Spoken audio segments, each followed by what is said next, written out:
करना। नमस्कार, good morning. मैं ओम प्रकाश मेहरडा आज आपको बीए पार्ट फर्स्ट पेपर राजनीति विज्ञान के मूल आधार टॉपिक अधिकार विषयक सिद्धांत। अधिकार विषयक सिद्धांत जो हमारा मूल टॉपिक है अधिकार और कर्तव्य। मूल टॉपिक है अधिकार एवं कर्तव्य।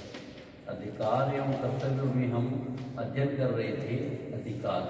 अधिकार में हमारा टॉपिक आता है अधिकार विषयक सिद्धांत। अधिकार विषयक सिद्धांत वो अधिकार सिद्धांत होते हैं जिसके द्वारा व्यक्ति के अधिकार कब अस्तित्व में आए, वर्तमान में अधिकारों का क्या रूप होना चाहिए, इस समय पर जो इस प्रकार से जो अनेक समय समय पर अनेक सिद्धांतों का प्रतिपादन किया गया, वो जो सिद्धांत है वो अधिकार विषयक सिद्धांत है। अधिकार विषयक सिद्धांत में हमने पहला किया था हमारा था अधिकारों का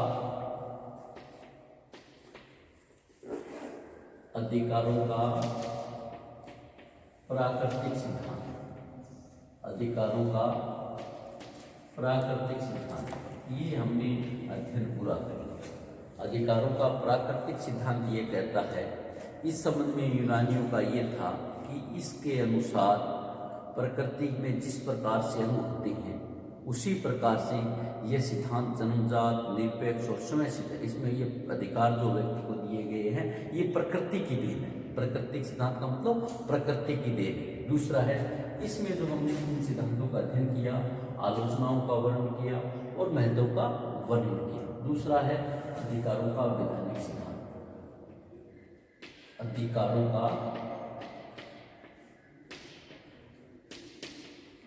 वैधानिक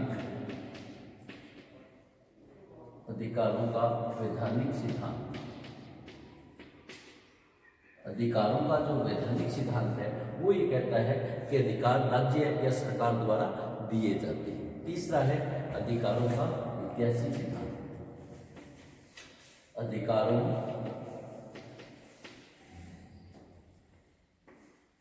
का ऐतिहासिक सिद्धांत। अधिकारों का ऐतिहासिक सिद्धांत। और चौथा जो हमारा था वो था अधिकारों का समाज कल्याण सिद्धांत। अधिकारों का समाज कल्याण सिद्धांत ये वो सिद्धांत है जिसके द्वारा अधिकार व्यक्ति के समाज के कल्याण के लिए प्रदत्त किए जाते हैं, व्यक्ति के लिए कल्याण के लिए किए जाते हैं। पांचवा है अधिकारों का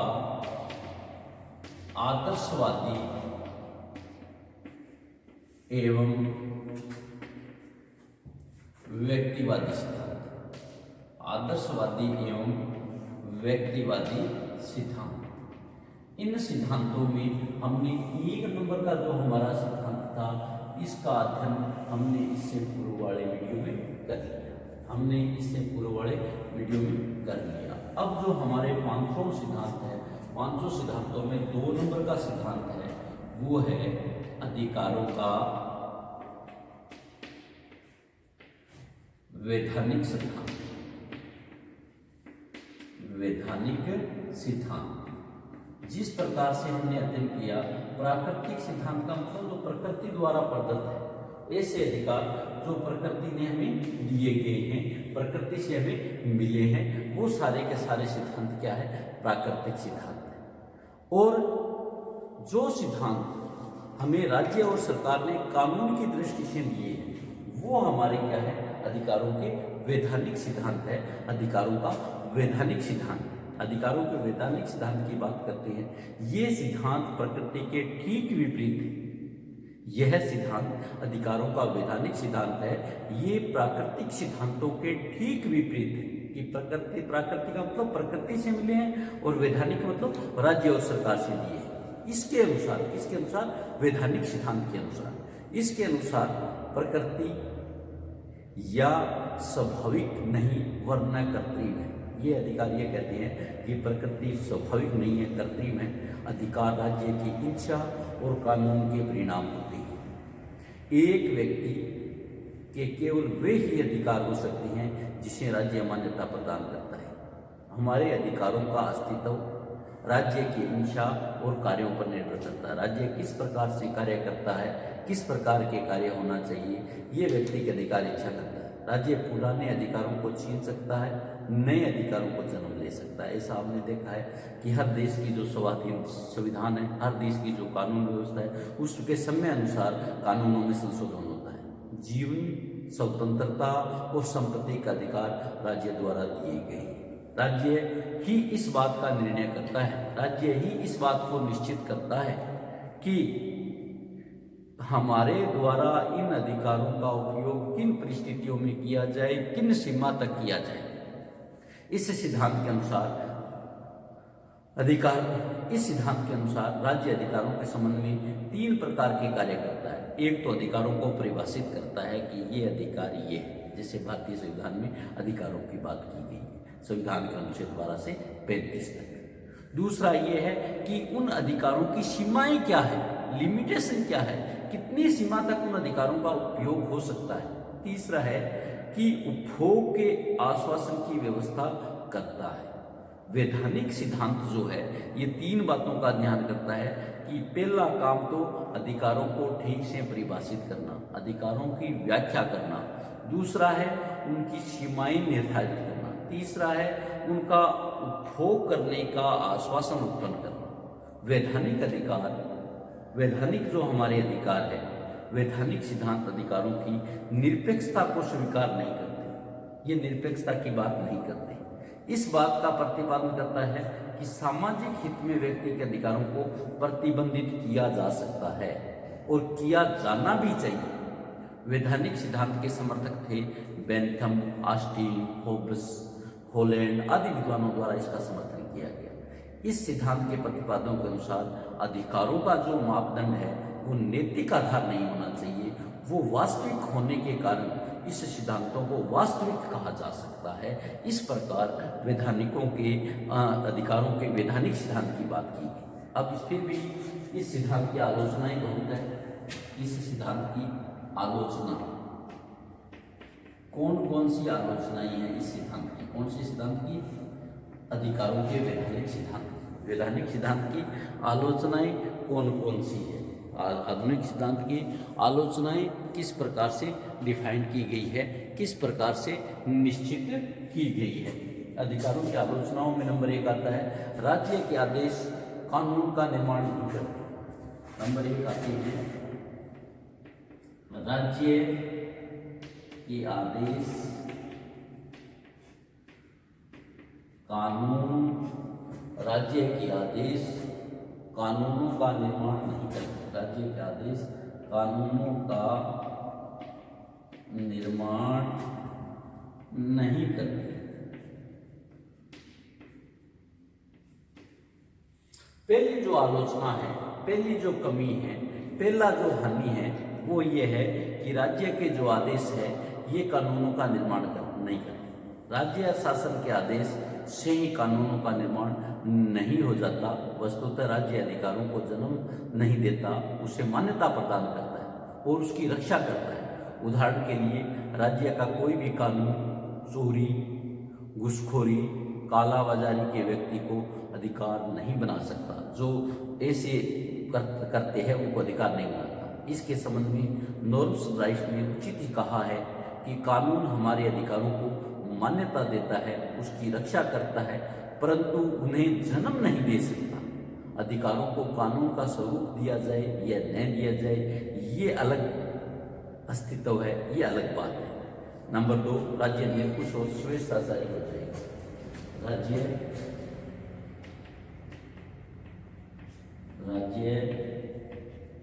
निरंकुश और स्वेच्छाचारी हो जाएगा। राज्य निरंकुश और स्वेच्छाचारी हो जाएगा। यह सिद्धांत इस बात की बात करता है। इस सिद्धांत की सबसे बड़ी आलोचना यह है कि राज्य इस सिद्धांत द्वारा, वैधानिक सिद्धांत द्वारा, कानून द्वारा निरंकुश और स्वेच्छाचारी हो जाएगा। यदि हम मान लें कि राज्य ही अधिकारों का एकमात्र जन्मदाता है, तो इसके परिणाम स्वरूप राज्य निरंकुश और स्वेच्छाचारी हो जाएगा। शासन अपनी बात बनाए रखने के लिए व्यक्ति के अधिकारों का अंत कर देगा। आशीर्वादम ने इस बात को स्पष्ट करते हुए लिखा है, यह कहना कि एकमात्र राज्य ही अधिकारों की सृष्टि करता है, राज्य को निरंकुश बना देता है। यदि सभी अधिकार राज्य द्वारा दिए जाने लगे तो राज्य एक विशाल द्वितीय का रूप प्रकट करने लगेगा। ऐसी स्थिति में व्यक्ति राज्य की कठपुतली मात्र बनकर रह जाएगा। वह हर बार हर प्रकार की सुविधा के लिए राज्य की ओर मुंह ताकेगा और उसकी अपनी कोई स्वतंत्र सत्ता नहीं बचेगी। तीसरा है कानून अधिकारों का उचित आधार नहीं। तीसरी जो आलोचना है, कानून अधिकारों का उचित आधार नहीं, का उचित आधार नहीं। आलोचक यह कहते हैं कि जो कानून है ये अधिकारों का उचित आधार नहीं है। कौन से कानून का उचित आधार नहीं है? राज्य के वैधानिक सिद्धांत। राज्य के वैधानिक सिद्धांत के अनुसार कि सारे जो कानून हैं वो अधिकार कानून द्वारा दिए जाते हैं। कानून अधिकारों का उचित आधार हो ही नहीं सकता, क्योंकि कानून नित्य प्रति संशोधन होते हैं। कोई भी कानून स्थायी नहीं रहता, अलग अलग परिस्थितियों में उसमें संशोधन किए जाते हैं और संशोधन और परिवर्तन होते रहते हैं। अधिकारों का इनका यथोचित महत्व को सम्मान प्राप्त करने की दृष्टि से ही औचित्य की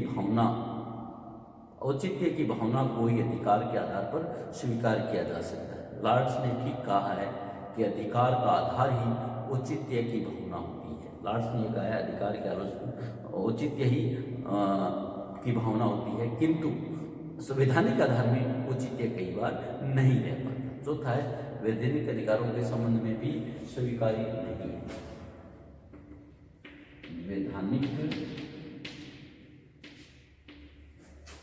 वैधानिक अधिकारों के संबंध में भी स्वीकार्य है।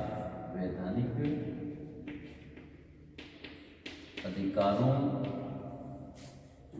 अधिकारों के संबंध में भी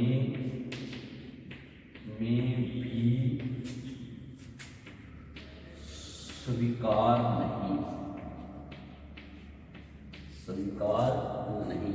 वैधानिक सिद्धांत है वो अधिकारों के संबंध में स्वीकार नहीं है। चौथी आलोचना ये बात कहती है, उपयुक्त आलोचनाओं से बचने के लिए वैधानिक सिद्धांत के कुछ प्रतिपादन यह कहते हैं कि राज्य केवल वैधानिक अधिकारों का निर्माण करते हैं, परंतु इस बात को स्वीकार नहीं किया जा सकता। व्यवहार में देखा गया है कि समाज द्वारा मान्यता प्राप्त अधिकारों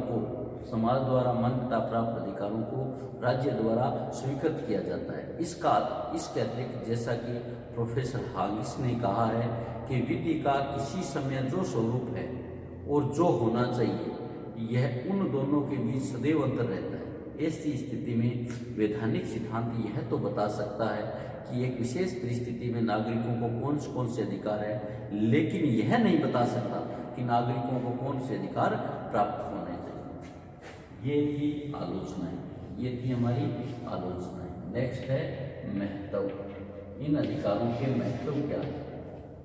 हमारा प्रश्न आता है इन अधिकारों के महत्व क्या है। हालांकि इस सिद्धांत की इन 4 परिस्थितियों के आधार पर, 4 बातों के आधार पर आलोचनाएं की गई कि राज्य आदेश का कानून ही नहीं करते, राज्य बिल्कुल स्वेच्छाचारी हो जाएगा, कानून अधिकारों को उचित आधार नहीं है और उसके संबंध में भी स्वीकार नहीं है। इतनी सारी आलोचना करने के बाद भी हम इस बात से इनकार नहीं कर सकते, इस बात से इनकार नहीं किया जा सकता कि इस सिद्धांत में सत्य का अंश है। इस सिद्धांत को ठीक से माना गया है। ये सिद्धांत हमारे लिए महत्वपूर्ण है। समाज की ओर से जिन स्वतंत्रताओं को और सुविधाओं को मान्यता प्रदान की गई है या व्यक्ति में नैतिक विकास के लिए जो स्वतंत्र और दावे अनिवार्य है, उन्हें उस समय तक अधिकार नहीं कहा जा सकता जब तक राज्य द्वारा मान्यता नहीं दी जाए। चाहे प्राकृतिक है, उनको तब तक हम अधिकार नहीं कह सकते जब तक राज्य के द्वारा मान्यता नहीं की जाती। इसलिए अधिकारों के वैधानिक और नैतिक दो पक्ष हो सकते हैं। इन अधिकारों के वैधानिक पक्ष बल देकर आंशिक सत्य का प्रतिपादन स्वीकार किया जा सकता है। ये हमारा दूसरा अधिकार हमने किया, वैधानिक अधिकार। पहला हमने कल कर लिया था अधिकारों का प्राकृतिक सिद्धांत। तीसरा जो हमारा अधिकार है, तीसरा जो महत्वपूर्ण अधिकार है, वह है अधिकारों का ऐतिहासिक सिद्धांत। अधिकारों का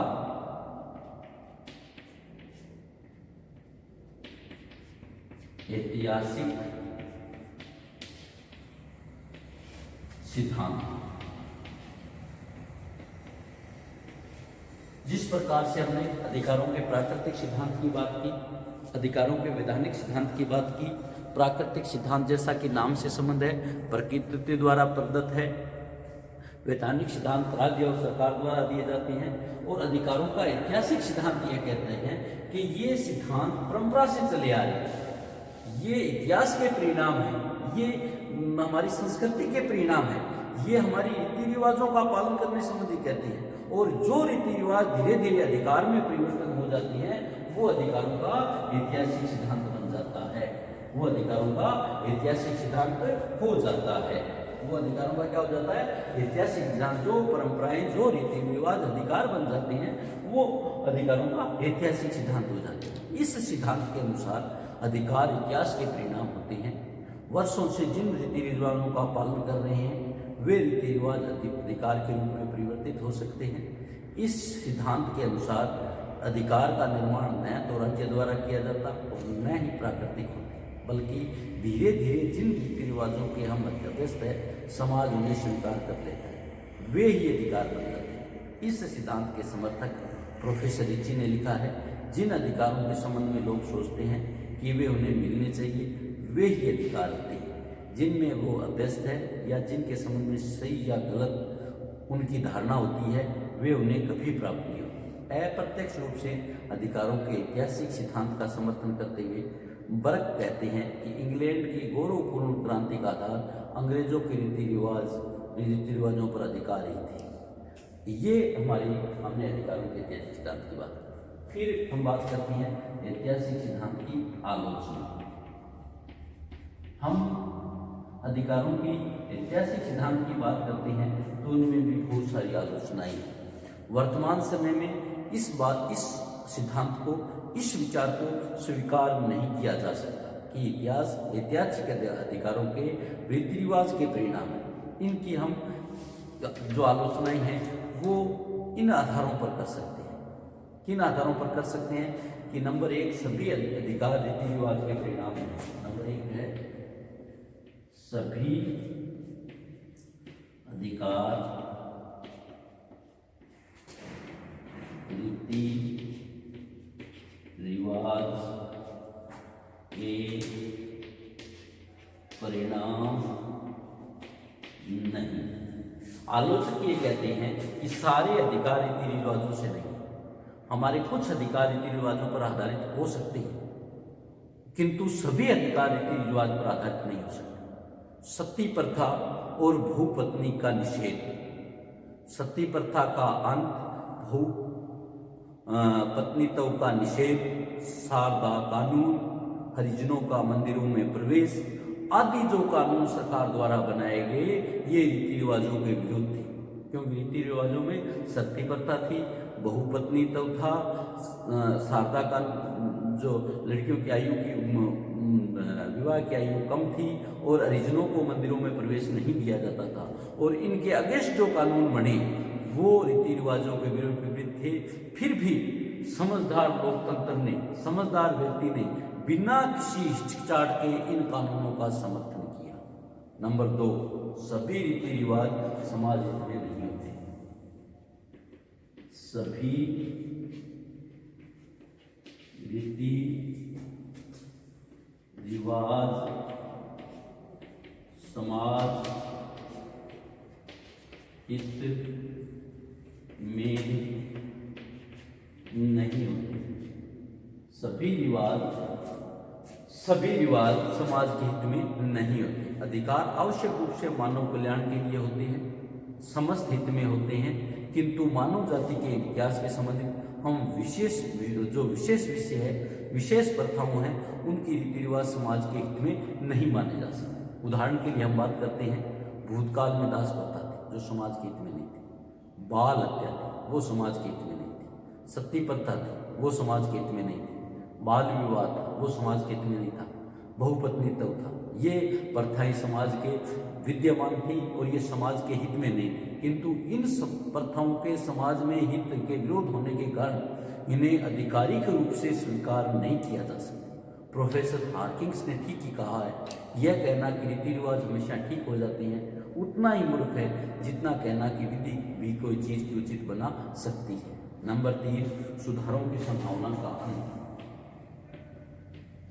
सुधारों की संभावना का अंत। सुधारों की संभावना का अंत।